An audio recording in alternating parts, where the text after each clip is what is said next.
Алматыда балабақшалардың бірінде 4 жасар бүлдіршінді тәрбиеші тұншықтырып, сүйреп жұлқылаған. Онысы тағы видеокамераға түсіп қалыпты. Бір емес 2 күн бойы мұғалімдер баланың аузы мұрнын қолмен жауып қинапты. Сюжет көріңіздер. Міне 1, 2, 3, 4, 5, 6, 7, 8, 9, 10, 11 тұншығып жатыр. Қара, нан тұншықтырып жатыр, нан қара.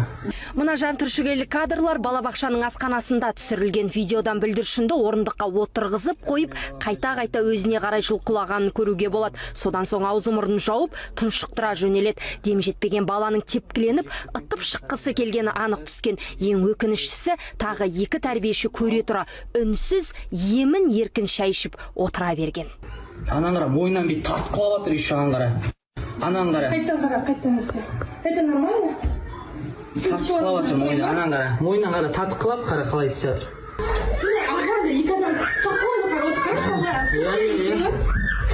Оқиға 12 ақпан күні Алматының қақ ортасындағы жекеменшік балабақшада болған. 4 жасар бала 2 күн қатарымен тәрбиешілердің ұратынын айтып үйіне барған. Ақыры шыдамаған ата-ана жасырын камераны көруге бел буыпты. Баласын аяусыз жұлқылап, қинағанын көрген соң бірден білім бөліміне хабарласқан. Бүгін тайлы тұяғымен жүр жауаптылар. Сөйтсе, мектепке дейінгі мекеме білім бөлімінде тіркеуде жоқ болып шықты. Бізде Алматы қаласы бойынша білім сапасын қамтитын, жаңағы тексеретін сондай орган бар, департамент. Сол жерге олар ұсыныс беру керек еді. Бұл кісілер ондай ұсынысты бермеген. Бұл кісілерді жасап атқан жұмыстары мини-центр деп, сөйтіп мини-орталық деп, солай жаңағы қысқа мерзімді осы балаларды әкелетін сондай уақытша жаңағы әкелетін сондай орталық деп өздері сөйтіп ашып алған.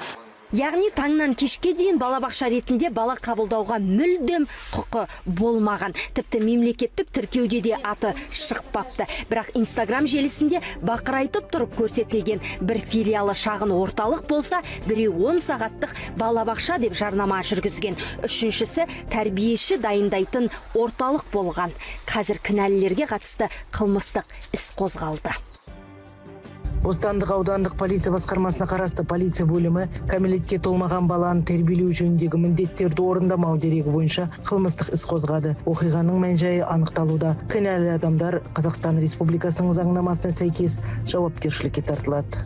Айта кету керек, тексеріске келген білім бөлімі ұрып соққан мұғалімнің құжатын сұрағанда көрсете алмады дейді. Сондықтан дипломы бар жоғы да белгісіз, тәжірибесі 2 бастан беймәлім. Ал орталықта 30 баладай тәрбиеленген. Бүгін көпшілік жаға ұстатар видеодан соң перзенттерін ертерек алып кетуге тырысты.